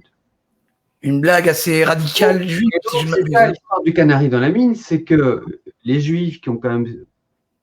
je ne la ramène pas pour parler uniquement des juifs, mais c'est vrai que nous, on a quand même une spécificité, c'est que depuis 2000 ans, on a quand même été persécutés, discriminés, massacrés jusqu'à la Shoah. Et donc, nous trimballons ce syndrome du canari dans la mine, c'est que quand il se passe quelque chose et qu'on trouve que ça sent pas bon, c'est parce que ça fait penser au canari dans la mine, parce que les mineurs emmenaient le canari, parce que le canari était le seul à respirer, à succomber aux premières odeurs du gaz du grisou. Et donc, ça voulait dire qu'il fallait se barrer de la mine. Et donc, quand quelque chose de bizarre se passe, certaines personnes, il n'y a pas que les juifs, certaines personnes qui ont cette sensibilité-là se disent « Attention, il se passe quelque chose de potentiellement dangereux ». Et c'est pour ça que moi, personnellement, je cultive ce pessimisme, ce réalisme pessimiste, parce que je suis toujours aux aguets. Puis-je vous poser une question vraiment en aparté, encore une fois, je sais bien qu'il y a beaucoup d'apartés, je sais bien, mais à culpa. C'est mon premier exercice totalement autodidacte, donc m'en voulez pas trop. Mais ce que je veux dire, c'est il y a quelque chose que j'ai envie vraiment de vous poser. Est-ce qu'aussi cette situation n'a pas été créée parce que justement, pré-Covid et pendant le Covid, beaucoup de personnes me parlaient d'autres positifs. Il y a peut-être cette philosophie qui vient de, peut-être, je sais pas moi, vous savez, le développement personnel, etc. Peut-être que ça nous vient de là, peut-être que ça nous vient de l'Amérique, je sais pas d'où, mais on me parlait souvent d'autres positifs. Et on me disait, moi, tout le temps, que je suis quelqu'un de fort négatif. Qu'en pensez-vous? Est-ce que c'est responsable en partie de la situation à l'heure actuelle? Non. Non, non. Alors ça, non. Ça, moi, je vous dis non, mais bon, voilà. Ceux qui, les adeptes de cette théorie-là vous diront que oui. Je connais bien cette dimension-là et je la pratique personnellement, mais je n'en tirerai pas ce genre de conclusion. Moi, je pense que ce qui est arrivé par un concours de circonstances. C'est de nouveau, c'est un millefeuille. Il y a un agrégat de circonstances économiques, de dégradation de plusieurs secteurs. Donc, non, il y a eu une circonstance de faits qui ont abouti à ce qu'on a vécu. Et voilà, bon, après, on peut toujours imaginer un tas de trucs. Alors, c'est vrai qu'il y a des choses bizarres, il y a des concomitances bizarres, il y a des coïncidences bizarres, il y a des synchronicités, je vous l'accorde, mais l'histoire des ondes positives et négatives, je laisserai ça plutôt pour le domaine personnel. Je trouve ça intéressant, je trouve ça nécessaire, même parfois, de se poser la question, est-ce que je suis en train de dégager des bonnes ou des mauvaises ondes? Et je trouve ça intéressant à traiter dans le domaine personnel, mais je n'en ferai pas des inférences au niveau collectif et au niveau causal. Voilà. Je sais qu'il y a beaucoup de gens qui s'y livrent, mais moi, je ne suis pas sensible à cette manière de voir les choses. Merci d'avoir répondu. Voilà, vous venez de répondre, donc je vais juste la passer parce que bon, elle était dans le programme. Pouvez-vous nous expliquer l'importance que vous accordez à votre concept que vous appelez l'éloge du pessimisme et pourquoi il est essentiel de l'adopter selon vous? Vous venez d'y répondre. C'est pas mon concept à moi, hein, c'est un vieux truc. Ah, bon. Voilà, mais moi c'est ma nature. Moi je l'ai pas adopté, c'est ma nature. Voilà. Donc question 13 avec 2 apartés. C'est un peu long, mais ça va se coupler, ok. À l'heure où nous parlons, plus de 4 millions de personnes déjà vaccinées en Belgique, un peu plus d'un tiers de notre pays. Comment expliquez-vous cet engouement à la vaccination? Vous m'avez dit en antenne qu'engouement n'était peut-être pas le bon mot choisi, j'entends. Premier aparté, quand on se vaccine pour nos libertés, ce n'est pas plus un passeport vert, mais bien un passeport pour nos libertés, normalement garanti par la Constitution belge. Deuxième aparté, nos yeux ne voient pas de cadavres partout dans les rues, pas de corps brûlés, pas de sang jusqu'aux chaussettes, et pourtant, les gens pensent que c'est normal, ça justifie tout ça, le vaccin. On a perdu ce rapport au réel, qui se creuse de plus en plus, on parlait tout à l'heure de l'hyper-réalité. Pourquoi les gens ne font pas la corrélation entre ce qui est en train de se dérouler sur leurs yeux, pour le constater par eux-mêmes, et se précipitent dans les... J'ai déjà en partie répondu à la question sur l'hyper-réalité, c'est le formatage des gens. Le public a été formaté, des millions de personnes ont été formatées par les médias, par la propagation, la propagande au quotidien de la peur, de la gravité de l'épidémie. Donc les gens ont été formatés quotidiennement par les médias, et donc ceci explique très facilement cela. Il n'y a rien qui formate plus facilement les gens, les masses, que la peur. Et vous gouvernez par la peur, c'est un vieux truc. C'est Nicolas Machiavel qui avait dit, hein, celui qui s'empare de la peur des personnes. Par la peur contrôle les âmes, mais c'est une évidence, mais c'est un vieux truc. Et donc, rien de nouveau sous le soleil. Rien de nouveau sous le soleil. C'est l'ampleur et la rapidité, la massification de la gouvernance par la peur a été rendue possible par l'époque, les technologies, par la technostructure, le biopouvoir et le technopouvoir a permis que ce soit aussi massif et aussi rapide et aussi efficient. Voilà, lavage de cerveau médiatique et l'hypnose, bien sûr. Donc, c'est facile à comprendre. Alors, comment on fait pour sortir de là? Ça, ce sera une autre question, je pense. La vaccination, oui, c'est vrai que moi, je ne sais pas s'il y a un engouement. Non, je pense que surtout, vous savez, la plupart des gens, tout ce qu'ils veulent, c'est avoir la paix, pouvoir partir en vacances. Alors, ça revient à ce que moi j'ai appelé la médiacratie, c'est-à-dire qu'il y a un nivellement par le bas, il y a une gouvernance qui, de toute évidence, nivelle le niveau intellectuel des gens par le bas, par un abrutissement de masse, par une hypnose de masse. Et donc, résultat des courses, les gens se précipitent sur la vaccination d'abord. Pourquoi? Parce qu'ils ont peur, ils s'imaginent que, en partie, ils n'ont pas tort, qu'ils vont être protégés par le vaccin. C'est en partie vrai, c'est en partie pas vrai. Et puis surtout parce que ce que j'entends, ce que je lis tous les jours autour de moi, c'est que les gens veulent revenir à la vie d'avant. Et donc, ils pensent qu'ils vont revenir à la vie d'avant, mais c'est un leurre, évidemment, il n'y aura pas de vie d'avant. Ça, c'est une grande question que tout le monde se pose. Les gens trimballeront leur cage, mais c'est tout. Voilà. Ils seront plus libres. Alors, ils seront un peu moins emprisonnés, c'est vrai, parce que maintenant, la semaine prochaine, par exemple, on va avoir, l'été va arriver tout soudainement. Hein, donc, vous voyez la semaine prochaine, ce sera une semaine d'été. Et là, on verra qu'effectivement, à la faveur de la chaleur, les gens vont ressortir et ils vont retrouver leur insouciance.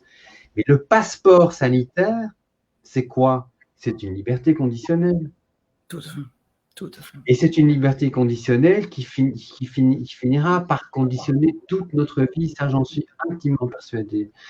L'aspect provisoire de ce pass sanitaire, personnellement, je pense que c'est un leurre. Je pense que ce provisoire qui nous est annoncé sera pérenne et définitif.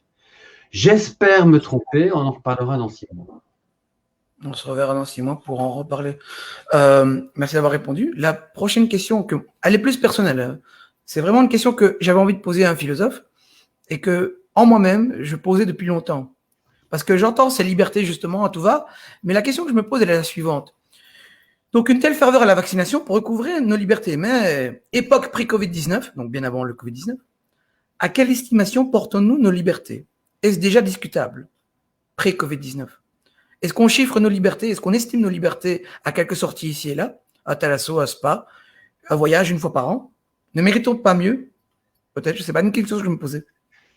Ben oui, mais ça, vous savez, la liberté, ce sont les valeurs cardinales. On aborde là un sujet très important et qui va nous amener à la question de ce qu'on a fait de la santé. Comte-Sponville a bien rappelé ça.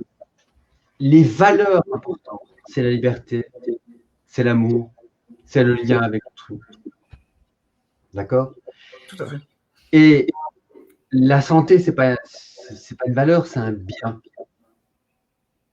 Or, ce qui s'est passé depuis un an, c'est qu'on a fait passer la santé pour une valeur. Et c'est au nom de cette valeur suprême que serait la santé qu'on a mis en place toutes ces mesures liberticides. Or, il faut rappeler que la santé, ce n'est pas une valeur, c'est un bien. Donc, ça nous engage vers la manière dont les uns et les autres nous envisageons ces valeurs. Nous n'avons pas tous la même hiérarchie de valeurs et nous ne concevons pas tous la liberté, l'amour, la santé de la même manière. Donc, votre question est une très bonne question, mais c'est à chacun de se poser la question, c'est quoi la liberté? Est-ce que si je dis la liberté, c'est la liberté de me rendre d'un point A à un point B, c'est une toute petite liberté. Si la liberté, pour moi, c'est la liberté de penser par moi-même, d'être autonome et de faire des choix importants dans ma vie pour gouverner ma vie, ça, c'est ce que j'appelle la liberté avec un grand L. Mais c'est à chacun d'examiner ce qu'il entend par la liberté. La même chose pour l'amour. Totalement. Voilà. Et donc, ça renvoie à la question à ces questions fondamentales que chacun devrait pouvoir se poser. Or, le gros problème, c'est qu'aujourd'hui, la liberté, c'est des petites libertés. C'est la liberté d'aller en terrasse, la liberté d'aller en vacances. Mais ça, pour moi, ce ne sont pas des libertés, ce sont des loisirs. C'est ce que je me dis aussi, en fait, à travers cette question. Voilà, merci d'avoir répondu. Échange très enrichissant.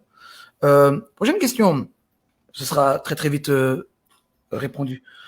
Le passeport vert rentrera. Quelque chose n'a jamais été. Il faut répéter parce que. Excusez-moi, autant pour moi. Je répète. Le passeport vert rentrera en vigueur dès le 1er juillet en Europe. Quelque chose qui n'a jamais été élaboré à l'échelle de l'histoire de l'humanité. Vers un crédit social 2.0. Oui, mais ça nous renverrait au forum de Davos.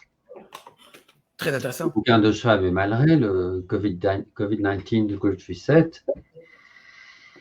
La réponse est oui, parce que je pense que nous avons, ceux qui nous gouvernent, nous ont gentiment, et de manière très violente, mais quand même de manière oxymorique, hein, gentiment et violemment, projeté dans le crédit social à la chinoise qui est en train de se mettre en place. C'est-à-dire une existence qui sera conditionnée par des bons et des mauvais points qui nous seront octroyés en fonction de ce qu'on fera et ce qu'on ne fera pas, et en fonction de mesures qui seront bientôt coulées dans une loi, la loi pandémie. Et donc, c'est une évidence pour moi, et pas que pour moi, que c'est vers ça qu'on va avec le pass sanitaire. Bien sûr. Je ne sais pas si vous avez vu justement les nouvelles routes de la soie, un documentaire Arte. Il en parle comme ça, ils en parlent exactement. J'invite tous les web spectateurs à aller voir. Très édifiant aussi. Très édifiant, vraiment. Question numéro 16. Alors, il y a 2 apartés, je vois ici. Peut-être une 3e. On va voir. Ok, 2 apartés. Je vais aller vite. Je suis victime de ma propre. Bon, voilà, c'est comme ça. Serait-il possible qu'on aille plus loin dans l'horreur? Comment rendre obligatoire, comme rendre obligatoire la vaccination, ou alors un chantage à la vaccination avec des allocations chômage et mutuelles, des recours peut-être par la force. La partie numéro 1, c'est est-ce que l'horreur pourrait prendre d'autres formes encore inattendues et inobservées par l'esprit lambda moyen? Et la partie numéro 2, se dirigerait-on tout doucement vers un monde, vous venez de le dire, entre les pros et les antis, avec la vaccination de masse?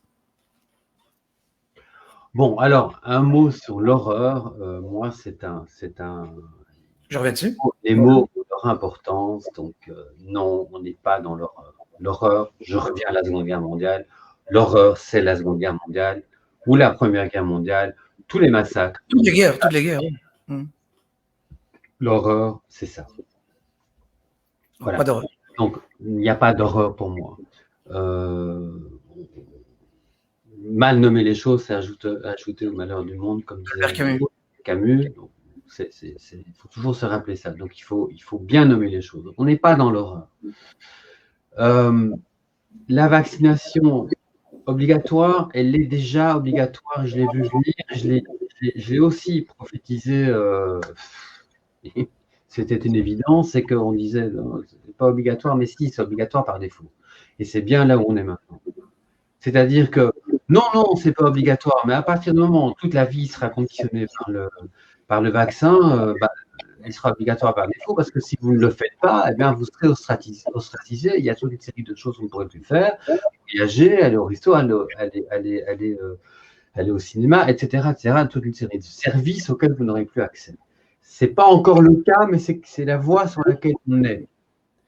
Donc, on est dans une obligation par défaut qui risque de se transformer en réelle obligation coulée dans une loi. C'est ce qui est en train de se profiler en France et à mon avis, la Belgique va suivre.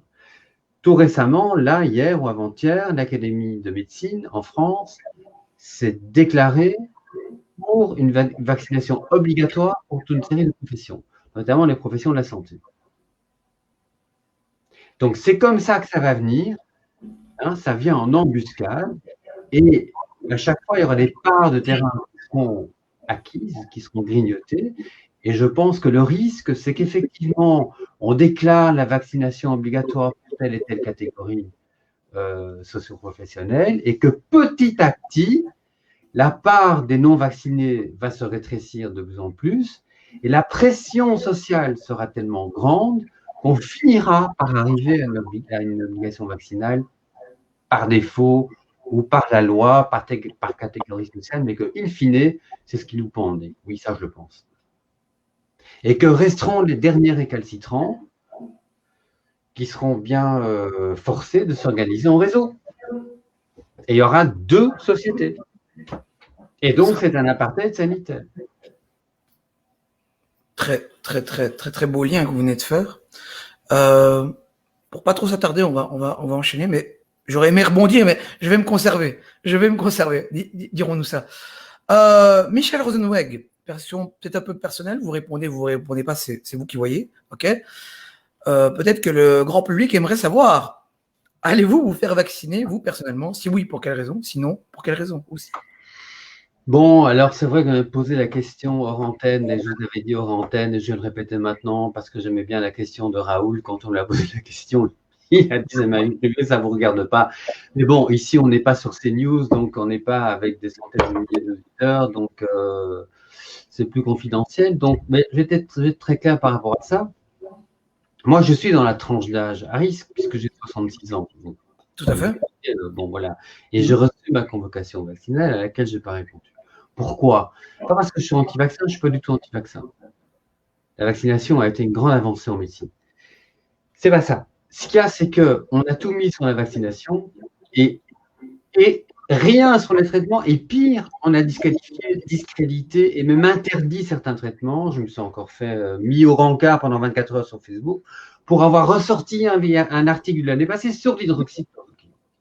Donc, la question, elle est plutôt là. C'est pourquoi on a mis tout le paquet sur la vaccination et rien sur les traitements. Et pire, on a interdit certains traitements qui auraient pu, à mon avis, sauver des milliers de gens, comme le dit Perron. Et l'immunité collective, si je peux me permettre. Et l'immunité collective. Donc, ceci étant dit,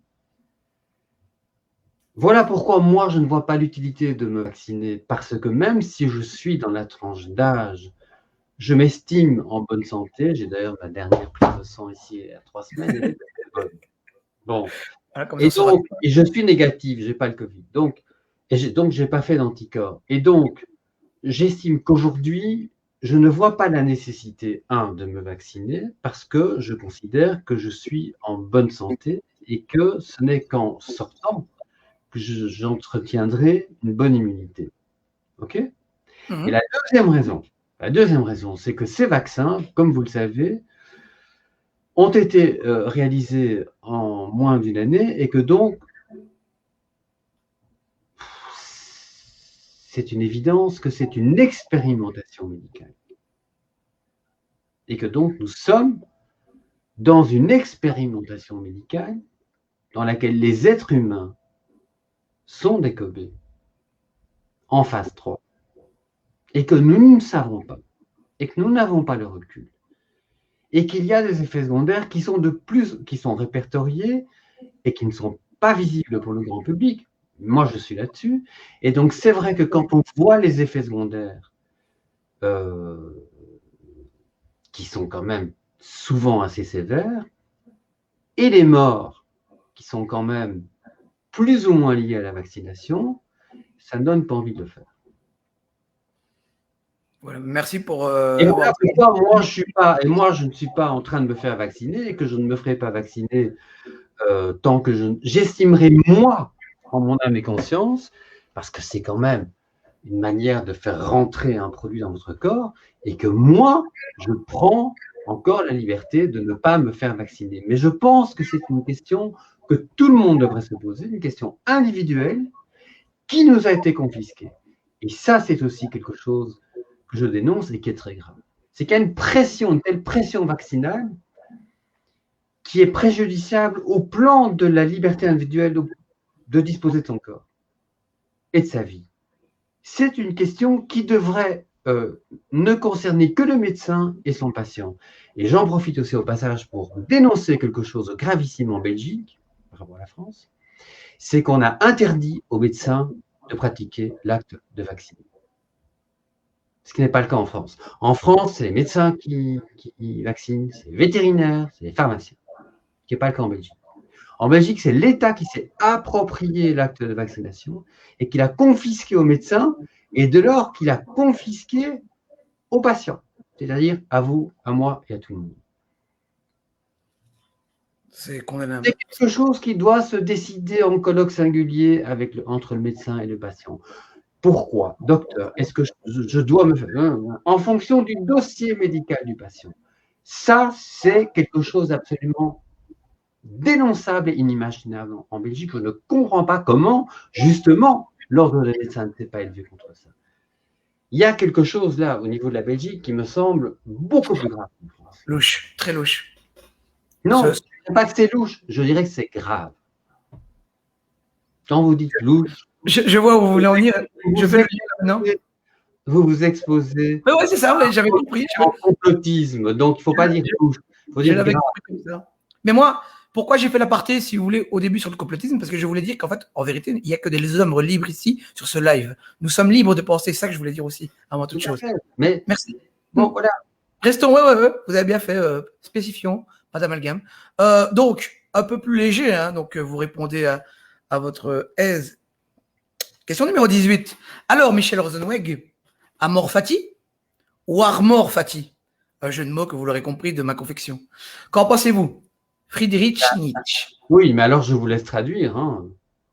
Alors, Amor Fati, pour ceux qui ne savent pas, pour nos web spectateurs, simplement, c'est doit-on embrasser son destin, accepter tout ce qui arrive, etc. Et en fait, au final, ne pas lutter, quoi. Et moi, le jeu de mots que je vais te faire ici, Armor Fati, Armor veut dire armure en américain, en anglais.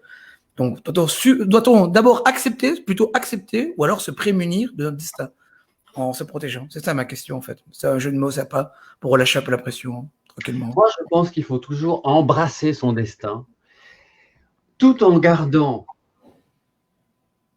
à l'esprit que nous sommes les seuls artisans de notre destin, à condition de pouvoir gouverner notre vie. Et ça, ce n'est pas une mince affaire, parce que c'est sans compter sur les forces inconscientes qui nous gouvernent. Mais moi, en tout cas, c'est un guideline dans ma vie, c'est d'embrasser notre destin, mais pas comme si c'était la prédestination. Pour moi, il n'y a pas de prédestination. Nous avons la liberté d'embrasser notre destin et de diriger notre vie en fonction de nos désirs, à condition d'en être conscient. Et donc, ça nous renvoie à la question de la conscience et du degré de conscience. Ça ferait l'objet d'une belle Il y a mission. prédestiné.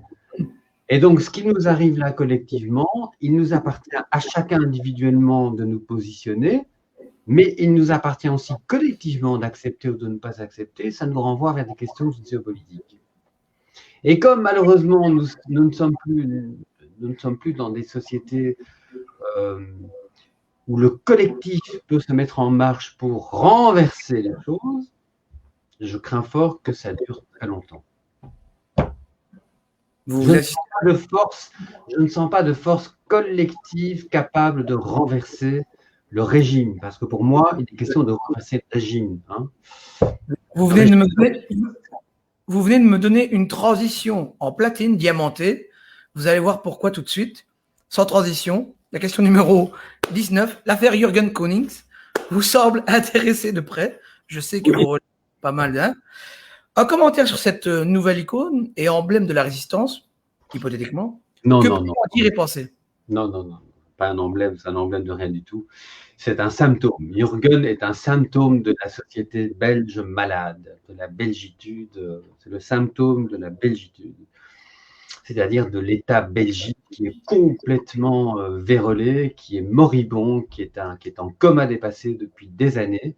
L'évalescence. Qui est, selon l'expression de Bardewevre, qui avait dit il y a 10 ans déjà, un jour, vous vous réveillerez, la Belgique sera évaporée. Il avait dit ça dans une interview sur la Grande Place, je le vois encore dire ça. Et il avait parfaitement raison. En fait, l'histoire, c'est que la Belgique est déjà évaporée depuis longtemps, que l'État belge n'existe plus, c'est une coquille vide qui ne représente que lui-même. Nous vivons dans 2 démocraties chancelantes, et Jürgen en est le symptôme. C'est-à-dire que voilà un type qui sort de nulle part, qui était inconnu au bataillon il y a une semaine, et qui déclare « Je veux abattre Mark Van Ranst ». L'ennemi public numéro 1 pour pas mal de personnes, parce que Jürgen, il avait quand même, jusqu'à ce que son compte soit fermé, là, aujourd'hui, je crois qu'il était fermé, son compte Facebook, il a quand même 50 000 followers. C'est pas mal. Bon. C'est beaucoup, donc ça inquiète le pouvoir. Donc un type qui déclare vouloir, qui prend le maquis, qui remet ses médailles sur la tombe de ses parents et qui déclare « Moi, je vais aller… parce que c'est un sniper, hein, il a fait l'Afghanistan, qui déclare aller abattre un virologue », c'est pas un héros, c'est un symptôme de tout ce qui dysfonctionne dans cette société. Et c'est un symptôme du régime covidien, ou covidiste, comme vous voulez. C'est un symptôme de ce régime qui nous a confisqué pas mal de libertés fondamentales et qui nous a emprisonnés dans un univers, ça me fait penser à cette vieille série que vous n'avez peut-être pas connue, Le Prisonnier. On appelait ça des feuilletons à l'époque. Je conseille de voir Le Prisonnier. C'est le prototype de toutes les séries. Et nous sommes prisonniers dans une dystopie où on ne peut plus se déplacer sans contrôle, sans mesure, liberticide, etc. Où on est réduit à des corps, à des entités biologiques. C'est ça, Jürgen. Et c'est pour ça qu'il y a beaucoup de gens qui fédèrent beaucoup de gens, parce qu'ils fédèrent toutes sortes de mécontents et de frustrés, mais pas que des gens d'extrême droite. Ça, je n'y crois pas. Bien sûr, c'est des gens d'extrême droite, mais l'extrême droite, c'est l'épouvantail qu'on utilise depuis des années pour gouverner. Mais ça ne marchera plus. En France, ça a été utilisé Macron a utilisé l'épouvantail de l'extrême droite pour arriver au pouvoir, et en Belgique, c'est pareil. Donc, on fait passer ce type et il est probablement affilié à une mouvance d'extrême droite, mais c'est pas ça qui est important. Ce qui est important, c'est de voir ce qu'il dit, ce qu'il représente et surtout ce qu'il dit de la société belge aujourd'hui, de la société covidienne. C'est ça que les politiques devraient comprendre, et c'est ça que ça dit. Alors, il est évidemment, malgré lui, ou peut-être c'est ce qu'il a voulu faire, il devient le porte-parole de tous les opposants au régime, Et le danger, c'est qu'il devienne un martyr. C'est ce qui pend des gouvernements. C'est qu'il soit abattu, qu'il ne soit pas pris vivant, mais qu'il soit abattu, et qu'il devienne un martyr. C'est exactement ce que je pense que le gouvernement ne devrait pas faire. Parce que c'est mettre le feu aux poudres, quelque part. Ben non, mais on sait très bien que la figure du martyr est la pire des choses qui puisse arriver pour un régime qui se durcit, qui devient autoritaire.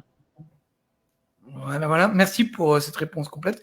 En tout cas, je vois que la question de Jürgen vous intéressait, donc c'est pour ça qu'il m'a semblé. Ah oui, ça m'intéresse beaucoup. Et puis c'est rigolo. Ouais, bien entendu. On met quoi, 400-500 hommes sur ce type. On appelle les Allemands, les Hollandais, les Luxembourgeois pour courir après un type sur 12 000 hectares. Et à l'ère de la hyper-technologie des drones et des repérages infrarouges et tout ce que vous voulez, et on ne le trouve pas. Et on est dans un pays qui est un mouchoir de poche. C'est un truc, c'est de nouveau, on est la risée du monde entier. Voilà, c'est boulot. Ouais, tout à fait. Prochaine question. On en avait parlé un peu hors antenne. Hein, donc, à mon avis, vous avez déjà vos réponses déjà préfabriquées. Mais il y a juste un aparté. Quelle solution proposeriez-vous à notre audience et web spectateurs pour se sortir de cette situation sans précédent? Vous m'avez parlé de 3 solutions, l'aparté qui arrive. Nous avions soulevé hors antenne la question de la violence légitime. Que suggéreriez-vous autour de cette initiative? Non, je ne vais pas aborder cette question. La violence légitime doit faire l'objet d'un autre contexte de débat. C'est un débat qui en soi est un débat de philosophie, le concept de la violence légitime, et ça ne doit pas faire l'objet d'un débat ici. En revanche, je vous l'ai dit hors antenne, je pense que c'est à chacun à trouver des ressources internes, ce qu'on appelle la résilience. Chacun doit pouvoir trouver des ressources qui lui sont propres pour pouvoir traverser cette crise.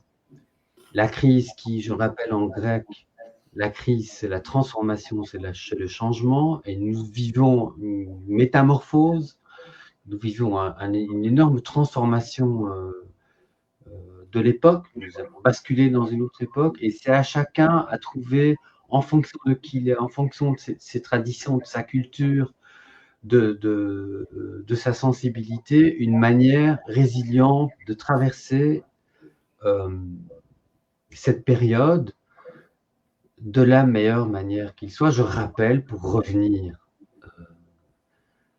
à la Deuxième Guerre mondiale, que même les personnes qui se sont retrouvées dans les camps d'extermination, pas de concentration, d'extermination, certains d'entre eux ont trouvé une résilience et s'en sont même sortis. Donc ça veut dire, Boris Cyrulnik, qui est un psychiatre français qui a beaucoup travaillé sur cette question, qui a forgé ce concept de résilience, et d'autres auteurs ont montré que l'être humain avait une infinie possibilité de résilience, qu'elle était très différente d'une personne à l'autre, mais moi, c'est pas le seul conseil que je peux donner. Pour ça, quoi? Il y a l'art, il y a le lien social, il faut continuer à faire du lien social, malgré tout, les sentiments, la musique, la créativité, la création, tout ce qui fait du bien, la nourriture, la culture, tout ça doit permettre à chacun de traverser cette époque de changement. Et la violence, légitime ou pas, ça c'est une autre question qui c'est pas l'objet maintenant. Pas du tout. Un peu de permaculture aussi? Oui, bien sûr. Voilà. Ça, c'est une tendance très bien. Tout ce qui nous relie, comme on dit, aux autres et à soi-même, au monde et à l'univers, sont des bonnes choses, évidemment. Voilà. On va aller de plus en plus vite. Je vois qu'on est déjà à 1h24. Oui, on arrête dans 5 minutes. Alors, je vais devoir écourter. Ouais. Rassembler une dernière question très importante. Allez, on fait ça alors. Je pense que ça, c'est pas mal aussi. Auriez-vous un message adressé à toutes les personnes qui penseraient que le narratif des médias officiels est normal et que notre époque ne connaît aucun trouble? Si ça peut être intéressant comme question pour vous. Oui, enfin, ça recoupe toute une série de questions qu'on a Mhm. abordées. Je pense je pense qu'il y a malheureusement encore beaucoup de personnes qui adhèrent au narratif officiel, qui est pour moi un dogme sanitaire. Et à ces personnes, moi, j'ai rien à dire parce que je suis pas prosélyte, donc chacun fait ce qu'il veut. Je ne prêche pour rien. Donc, c'est à chacun de voir ce qui est bon ou pas pour lui. Les personnes, je pense qu'il y en a vraiment encore beaucoup qui considèrent que l'État leur fait encore du bien et que tout ça, et que l'État fait tout ce qu'il peut pour faire bien les choses. C'est leur responsabilité. Moi, j'ai aucun conseil à leur donner. Aucun. Je trouve Voilà. ça dommage qu'ils ne se posent pas de questions, mais c'est tout. C'est juste ça, ouais, voilà. Donc, l'accélération, j'ai changé voilà, mon numéro. Question numéro 22. Convergence vers un futur des plus science-fictionnels, la robotisation, la cybernétique, le transhumanisme, l'humain augmenté, modification et performance génétique. Oui. Qu'en pensez-vous? Ben, je pense que comme toutes les innovations technologiques, comme toutes les inventions humaines, que ce soit la découverte du feu, la roue, l'imprimerie, la radio, la télévision, l'informatique, la découverte de l'énergie nucléaire, toutes ces inventions, toutes ces découvertes ont toujours deux voies possibles, une bonne et une mauvaise. Donc, c'est comme les drogues, moi qui ai beaucoup travaillé là-dessus, les drogues ne sont pas bonnes ou mauvaises en soi, tout dépend de l'usage qu'on en fait.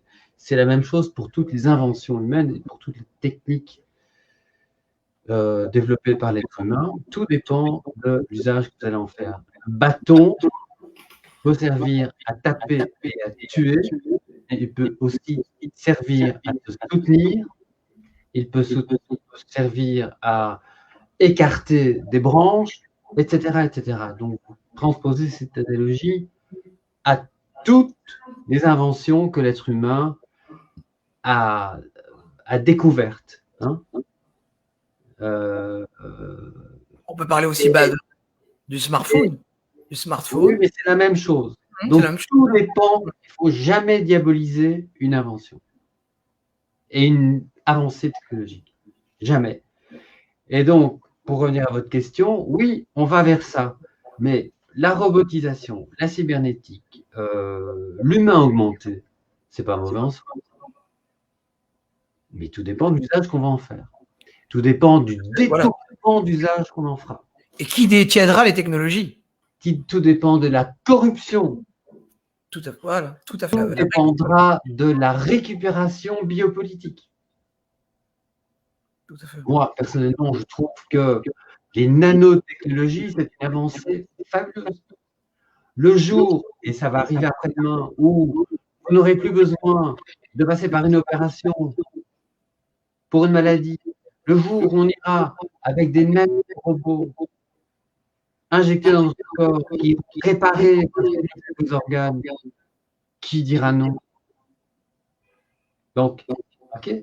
Maintenant, il existera toujours des êtres humains qui trouveront dans ces innovations une voie négative. Parce que c'est comme ça, parce que l'être humain est à la fois ange et démon, parce que le négatif nous habite et que vous n'éviterez jamais le risque que quelqu'un à un moment se dise tiens, la fission nucléaire c'est intéressant, on peut en faire de l'énergie, on peut produire de l'énergie avec ça. Oui, mais la fission nucléaire, ça peut faire aussi une arme atomique. Et donc, le transhumanisme, oui, on y va. Mais est-ce que c'est une mauvaise chose en soi? Oui et non. Tout dépend de ce qu'on va faire.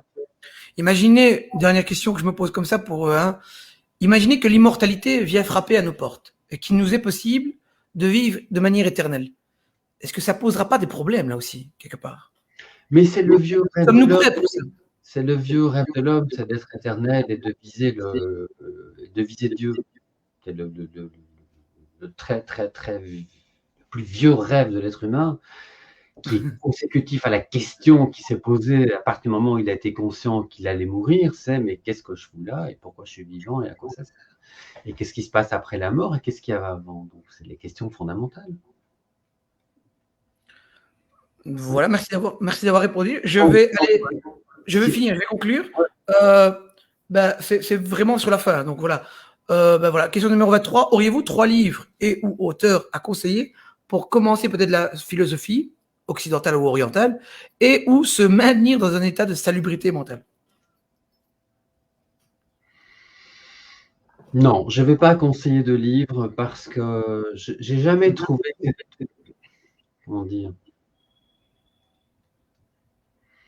non, je ne ferai pas ça, mais en revanche, ce que j'ai envie de dire, c'est que je pense qu'il est toujours, on ne perd jamais rien à commencer à se poser des questions fondamentales. Et c'est celle qu'on vient d'aborder maintenant, c'est pourquoi sommes-nous là? Pourquoi y a-t-il de la conscience? Pourquoi y a-t-il, une des questions de la philosophie, c'est pourquoi y a-t-il quelque chose plutôt que rien? Ces questions-là, je trouve que ça vaut la peine de les poser. Après, si on a envie de les approfondir, on peut aller vers quelques bouquins. Mais la première chose la première démarche que moi je trouve importante, c'est pas d'aller lire des Kant, Heidegger, Platon, Aristote. C'est pas ça. C'est est-ce qu'on a envie de se poser ces questions? La philosophie, c'est ça. La philosophie commence avec l'étonnement, avec le questionnement, avec le doute. Et si on n'est pas là-dedans, c'est pas grave. Il n'y a pas de jugement. Mais c'est la seule chose que j'ai envie de renvoyer. C'est le savoir. C'est aller vers le savoir, aller vers la connaissance. Voilà, c'est la seule chose que j'ai envie de dire.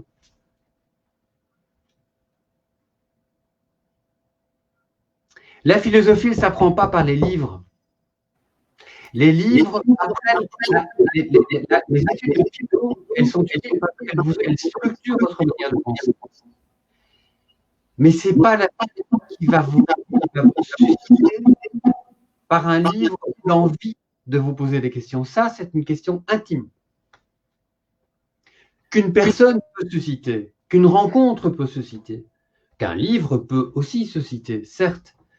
Mais là, moi, je n'ai pas envie de conseiller aucun livre. J'ai juste envie de dire, vous vous êtes jamais demandé ce qu'on fait là? C'est quoi la vie? C'est quoi la conscience? Pourquoi l'être humain est-il le seul animal, jusqu'à preuve du contraire, à avoir un langage articulé? Nous sommes les seuls à parler. Nous sommes les seuls animaux parlants. Ça, c'est quelque chose qui nous distingue des animaux. Nous sommes les seuls, jusqu'à preuve du contraire, à avoir la conscience de notre propre finitude, c'est-à-dire le fait qu'on va mourir. C'est ces questions-là qui sont importantes pour moi à se poser. Voilà. Ça, c'est le seul message que j'ai envie de... Justement, j'allais y venir, mais peut-être qu'on va coupler les deux. C'est l'une des dernières questions, c'est vraiment l'avant-dernière. Avez-vous un conseil pour les générations actuelles et futures? Une bouteille à la mer, un message impérissable qui restera gravé dans le marbre. Peut-être par rapport à notre époque, peut-être par rapport aux époques antécédentes. De se regarder dans la glace régulièrement et de se poser la question, 1, qui suis-je? 2, est-ce que ce que j'ai fait jusqu'à présent dans ma vie, est-ce que j'en suis content? Est-ce que j'en suis fier? Et après, qu'est-ce que j'ai envie de faire? Qu'est-ce que j'ai vraiment envie de faire? Parce que pour moi, le plus grand bonheur dans la vie, c'est pas d'avoir, c'est d'être, et surtout d'être à la bonne place, avec la bonne personne, et en faisant le métier qu'on a vraiment envie de faire. Ça, c'est le plus grand bonheur dans la vie, avant de gagner. Et vous me l'avez dit avant de commencer ce live. De l'argent en faisant ce qu'on aime, et en vivant avec la bonne personne, et en ayant le sentiment de se sentir à sa place, alors c'est fabuleux. Et pour donner de l'eau à votre moulin, à rejoindre votre pensée, vous m'avez dit avant de commencer ce live qu'il n'est jamais trop tard pour faire des études, ça aussi. Il n'est jamais trop tard pour faire des études, absolument. Voilà. Question bonus, mais vraiment 2 secondes. Le bois de la Cambre, le mouvement petit frère de celui des Gilets jaunes. Un message pour les personnes attachées à ce mouvement, peut-être? Jamais. Pas de message. Le bois de la Cambre est une je vais peut-être choquer, mais j'étais le 1er avril, j'étais le 1er mai, j'ai ramassé des gaz ici, parce que j'étais là en reportage. pour BAM, puisque je suis collaborateur pour BAM. J'ai fait le reportage pour moi-même, mais aussi parce que je collabore à ce média. Le bois de la Cambre est intéressant au plan sociologique. Il est intéressant pour voir comment le pouvoir a déployé ses forces de l'ordre pour rien finalement. Les gens qui avaient juste envie de respirer en plein air. Mais le bois de la Cambre, c'est pas le début d'un mouvement d'insurrection, c'est pas le début d'une révolution, et c'est pas le début des Gilets jaunes. Je suis triste, mais c'est pas ça du tout. Et je pense que ça se terminera plus ou moins gentiment, et qu'il y aura encore des épisodes comme samedi. Il y aura peut-être encore des épisodes policiers, mais pour moi, c'est intéressant au plan sociopolitique, c'est intéressant pour voir comment le pouvoir se réagit, mais c'est rien d'autre que ça. Et c'est évidemment un symptôme aussi d'un malaise social, ça c'est clair, mais c'est pas autre chose. Pour moi, c'est autre chose. Et ça ne conduira pas vers quelque chose comme les Gilets jaunes. Ça, je ne pense pas du tout. Michel Rosenweg, le mot de la fin? Ben, c'est tout. Moi, je suis très content d'avoir participé à cet échange. Voilà, j'espère avoir contribué un petit peu à ce que j'appelle la pensée qui tourne en rond. Là, il y a un écho de la voix, donc ça fait... C'est moi. Je voulais juste terminer. Michel Rosenweg, je vous remercie infiniment pour votre temps, disponibilité et intérêt. À bientôt peut-être pour d'autres vidéos tout aussi enrichissantes, tout aussi salvatrices. Merci beaucoup de vous avoir accordé votre temps. Ce fut très enrichissant, disais-je. Voilà. Et voilà. Merci beaucoup à vous. Au revoir. Et peut-être à samedi pour le bois de la Cambre. Hein, qui sait. Peut-être qu'on viendra s'y croiser. J'y serai. Pas grave. Voilà. Voilà. Au revoir à tout le monde. Au revoir. Merci d'avoir suivi ce live. Et à bientôt pour d'autres vidéos. Voilà. Merci beaucoup. Au revoir.